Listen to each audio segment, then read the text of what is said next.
పెద్ద ఉద్యోగస్తుల జీతాల్లో కూడా కట్ చేస్తే ఇంకా బాగుంటుంది.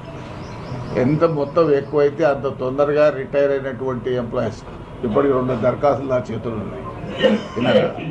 ఒక రిటైర్డ్ హెడ్ కానిస్టేబుల్, ఒక రిటైర్డ్ గజిటెడ్ హెడ్ మాస్టర్. ఆయన బిడ్డ పిల్లలు ఉందంటే రిటైర్మెంట్ డబ్బులు రావాలని 2 దరఖాస్తులు ఇచ్చినారు నాకు ఇప్పుడే. కాబట్టి ఎప్పటికప్పుడు ప్రభుత్వం దృష్టికి తీసుకుపోయినా, అదేవిధంగా ప్రభుత్వానికి కూడా విజ్ఞప్తి చేస్తూ ఉన్నాను. సంపూర్ణంగా రైతు బంధు రాలేదు, రైతు భరోసా రాలేదని అసంతృప్తి రైతుల్లో ఉంది. ఒకవైపు మీరు సంవత్సరానికి ఒక పంటకు రైతు బోనస్ కూడా 2000 కోట్ల వరకు ఇస్తూ ఉన్నారు.